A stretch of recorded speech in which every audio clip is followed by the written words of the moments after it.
Welcome to the Surfcast Podcast, your weekly source for surf fishing discussions, tactics, interviews, news, and more.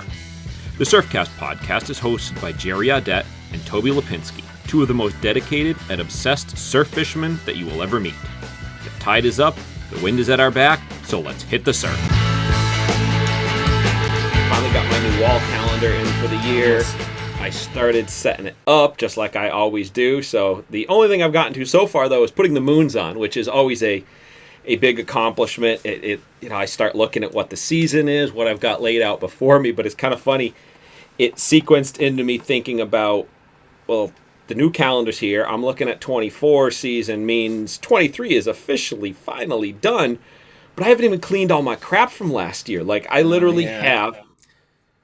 I pulled the rods out of the garage, but all of my plugs, my plug bin, all the stuff I usually bring in is still sitting in the garage, hasn't come inside yet. Like, I just haven't.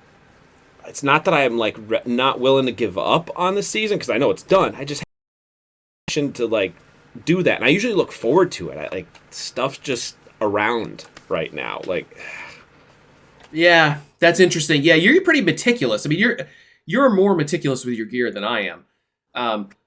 I actually have begun to put some of my stuff away and organize my plugs because they were laying in piles of water because my basement flooded with this friggin' storm in December, and I was shoveling piles of plugs, literally with a snow shovel, shoveling them because they were in this giant pile from when I went to Cuddy Hunk still, and then just accumulating because this fall was a mess with my knee and everything, and we were trying to get this podcast out, and there's other stuff going on that I'll probably announce in some point in another podcast. There's other things coming. And so I had to like shovel plugs into a bin, like with a snow shovel, and it was just filled with water. And so then, even though they're all, high quality hooks that aren't going to rust in the fresh water, I was like, I got to take care of this. So I was forced to take care of stuff. But my GSB is sitting on the front porch. And it's been sitting there for, 2 months? I mean, it's just sitting outside. So probably should bring that in. So I'm with you. I'm with you. There's a lot of things to do. There's a lot of things to get going. And we don't, I made a post on Instagram about this. It seems like it's really far away. But for those of us, forget about the guys in New Jersey. Because they're really, you really got to get going because you don't have that much time. Even for us in Southern New England who get going early with maybe borderline holdover stuff, maybe fully holdover stuff, the herring bites, all that stuff. We just went through the full moon of December. So we've got 4 full moons left. I mean, right? To get us into April. So yeah, we're coming up. 4 moons. So that really puts it into a different light than, it's, 190 days or whatever it is. So it's to get to June is what I mean. So it's pretty wild. So lots of prep stuff to do, which this is the Surfcast Podcast. And today we're going to be talking about leaders, kind of, sort of. Yeah. And that Parts sort of that sort of fits in with the whole idea of prep. I'm not a big leader prepper. I don't make leaders ahead of time, which maybe is another topic for another time because that has nothing to do with really what we're going to talk about today. But today, because I'm the total opposite, where I can't have enough pre-made leaders ready. Well, that's really interesting. So maybe we should talk about that some other time. But let's talk about what we're actually going to talk about, what we've actually prepared for. So Toby, do you use leader spools? So that's the question today. We're going to talk about leader spools versus just regular, and I'm air quoting for people who aren't watching the video, regular line. And we're going to primarily focus on monofilament, I think, today. So yeah, you're talking monofilament that's sold as just fishing line versus monofilament that's sold as the leader material itself. That's right. I've used monofilament leader material, one brand that I didn't like only because it was super stiff and tough to tie, but it didn't match up. Like it was totally different. It was like something different with that company. I never found it was worth it, and I just use straight up spools of monofilament now. Okay. Berkeley big game, 50-pound. The stuff you can get at your big box store, nothing fancy. I really don't care what color it is. Like, it's just straight mono. It's cheap, and it works for me. Yep. So you've definitely converted me sort of into that camp as well. Let me ask you a question I don't think I've ever asked you. Do you ever use a spool of leader? Let's not talk about fluorocarbon. We'll leave that conversation for another time. Yeah. Do you ever use a leader spool? In the surf. Yep. So let me say, so if we're talking just straight up striped bass, no. If I'm talking my nighttime stripers, the stuff I do 99% of the time, absolutely not. It's the monofilament. Since I did that little play around experiment with monofilament leader material, which, Jesus, now I'm thinking I used that stuff like before I met my wife, and we've been married, a while now. Long enough where I don't know exactly how many years off the top of my head. Yeah. So, yeah. I mean, well, your son is what? Aiden's 11. So yeah, he's 11, and we were married before. I mean, thinking it was like around 2000, 2002 range when I played around with the leader material for a season, and I haven't touched it since. Because before that, I was using straight mono, because like that was what the old timers who I learned from and fished with, that's what they used. It was the old school, the pink Andy. I mean, when I was first learning the surf with my dad, it was the pink Andy we used for the leader material. Right. And I used that up until I started messing around with other stuff and came back to the monofilament. It's just, it serves me well for the surf, the striper stuff. If I'm going daytime, albies, which don't happen a whole lot. Yeah, no kidding.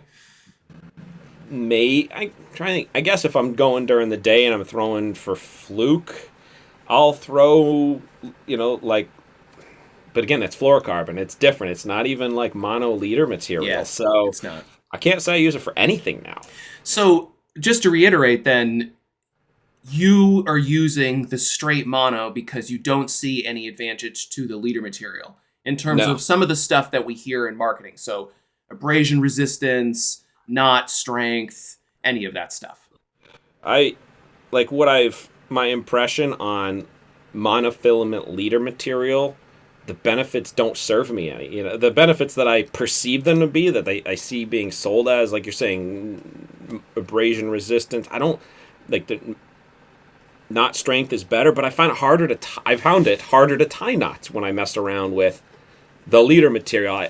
I don't know if it's actually any different, or if it's just packaged different. Which that was like the one thing I kind of think between the two is I'm using the tightly coiled monofilament on your regular filler spool. It's, I don't know, like 500 yards or something, so there's coil to it. There's memory. Right. Whereas that leader material is a larger diameter spool. So maybe conceptually when you first tie it, it's going to, it's going to have less memory.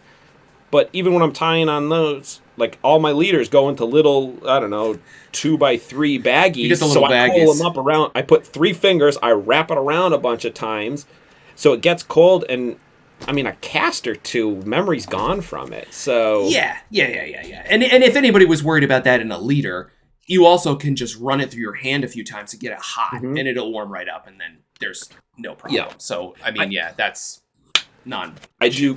When I use the same monofilament when I'm tying like blackfish leaders on the boat, and I do I used to run it through my fingers to straighten it out. Yep. Now what I do is I run it under my thigh, because you can produce a little more, and you got your pant leg or your shorts or whatever. So it heats it up a hair because you feel it in your leg, and you can stretch it, and it pops like 2-3 runs, and it's boing, perfectly straight.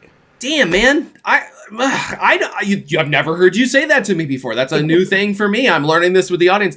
I mean, could have really used that tarpon fishing in November, because I'm constantly having to do that because I'm using like 80 and 100 pound fluoro, which is super thick and super stiff, and I'm running it through my hands. I'm like giving myself like burns on the palms of my hand, but I'm trying to get it warmed up so I can get it straightened out, because I'm also trying to use a 9-foot leader or a 10-foot leader, which is a whole nother conversation. Yeah, that's a good tip. That's the first you've told me that.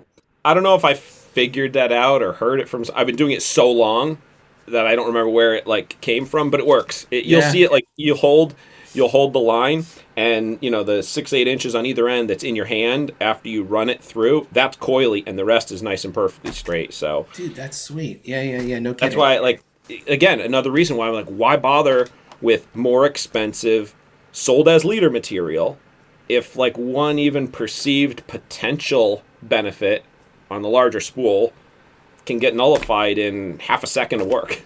Yeah, exactly. Yeah, I mean, I have the same feelings, and you actually have converted me to the same leader material that you use, which is the big game, right? We both use the big game. And I will say the reason that I'm using it, and I have lots of thoughts I'll give you here in a second, but the reason I'm using it is because it's cheap. I mean, that's really what it comes down to me. And if it's really cheap, I'm going to change leaders more often. And if I change leaders more often, it overcomes this idea of like, well, this leader's probably okay, and fluorocarbon or this expensive mono costs this much, so I don't really want to change it. And my leader spool's only 50 yards, and I'm not really sure how much is in there, so I don't want to change, because like, what if I run out? And what if I've got this giant 3,000 yard spool of stuff, and or 100 little dime bags filled with these leaders? Like, I'm not afraid to change it, right? Yes. So that's a huge benefit of the cheaper stuff. But I will say a couple of things. What's really converted me to just using regular instead of leader spools, because I was a big leader spool guy, because I've talked about trickfish in my seminars and stuff. I was a big trickfish guy for a long time.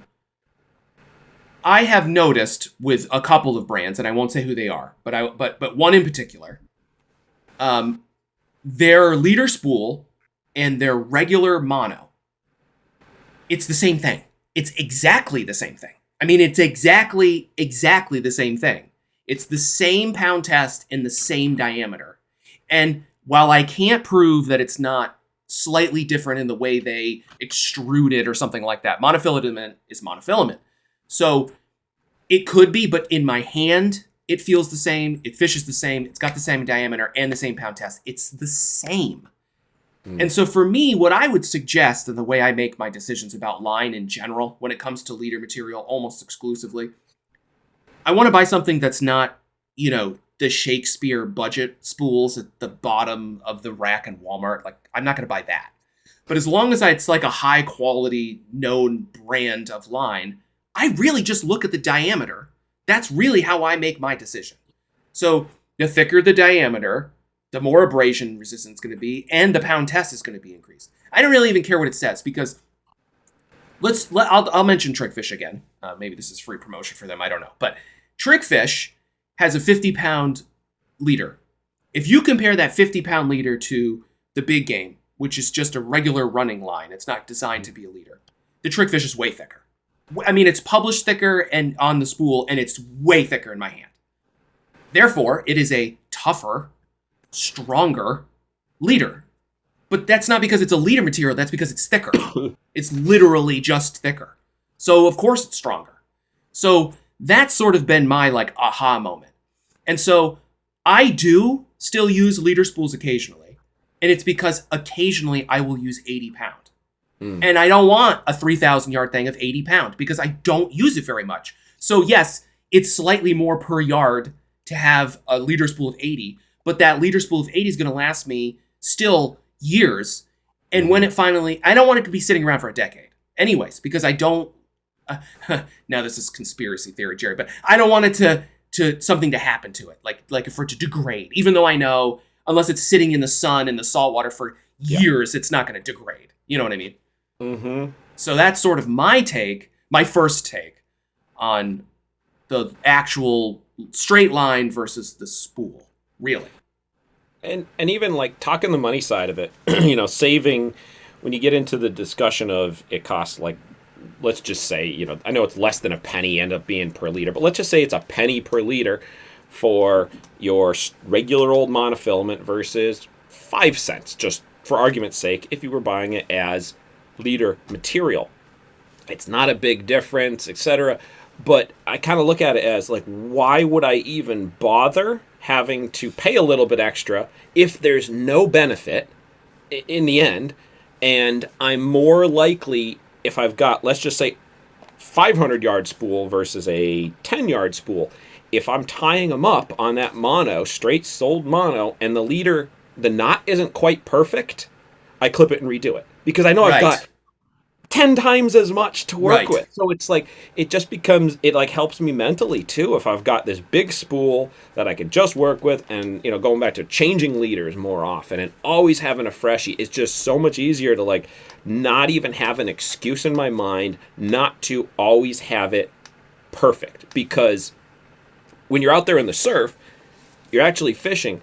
The last thing you want to have to worry about when you hook into what might be your next personal best, the fish of your lifetime, is, was my leader fresh? Did I take the extra second to make sure that knot was right when I tied it up? Like, I want to know that is not why I'm going to lose the fish. Yep. Because I skimped on changing it, tying it properly, whatever. Maybe I trimmed it back because I want to make this 6-foot leader be 5 to extend it out. Like, that's the last thing I want to worry about. And I know when I tie on any of my leaders, I got nothing to worry about. That is not where my point of failure is going to be. That's right. And I will tell you, I had, not because of spool versus running line versus whatever, but I had one of those shoulda, coulda, woulda leader changing moments in 2023, and there's a lot of extenuating circumstances that goes into that story. Maybe that should be a topic for an entire podcast, actually, talking about that fish that I lost, that I don't know if I'll ever see one like that again and what happened. But it's because my leader was nicked and I didn't check it.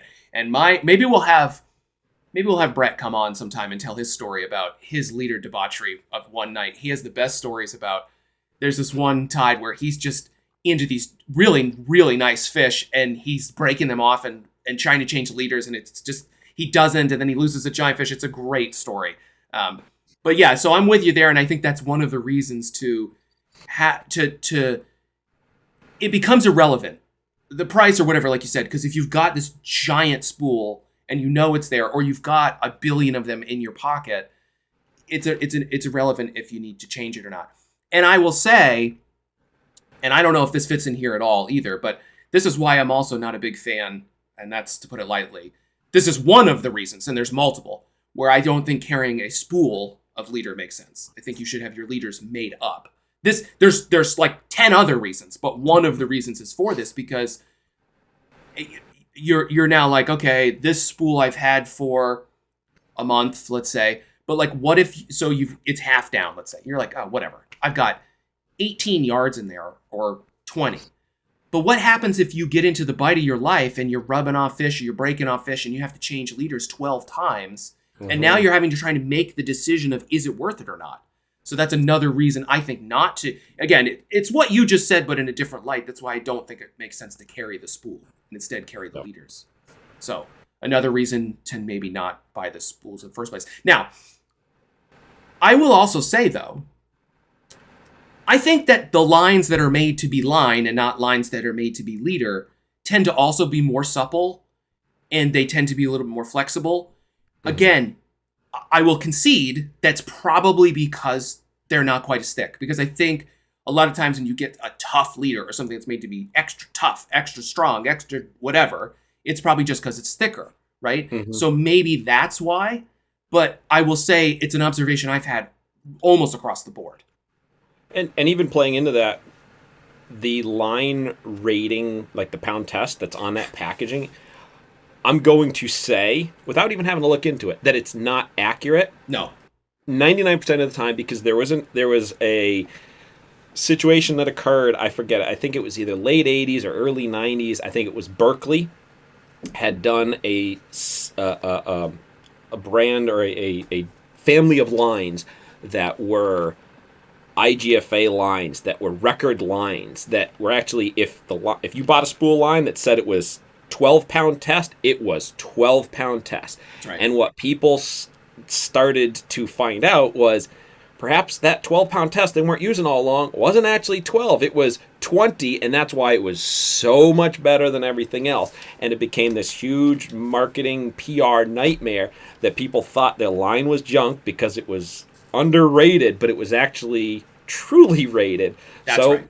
there's another thing. Maybe that leader material is 60 pound and they're calling it 40 pound, and you magically think this is better because it's stronger, but at 40 pound, but it's not because it's actually 60. So, I mean, I'll go even further than that. I know for a fact there's been companies who have marketed the same line as one line and another line and called the one the premium line and charged more, but it was just because it was accurate diameter. And I won't go into any more details than that. I know for a fact. I mean, it's a known thing. So you probably could find it on the internet. So, I mean, that's the thing. So I think we're on the same page, but I'm going to concede. I'm going to tamp down this a little bit. I also want to say though, leader is one of the most important parts of your kit. It's hooks and leader are so undervalued and sort of they're an afterthought. And leader is so cheap that if you believe something's helping you, even if it's placebo, go for it.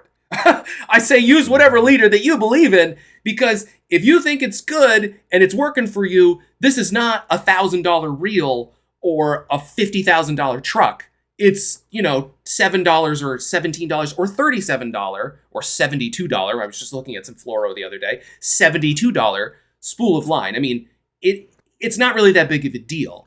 But I think it's important for the listeners and anyone in the surf to understand why it works or why it doesn't. And the diameter, I think, is a huge portion of it. Yeah. So in the end, just use monofilament. Just use monofilament.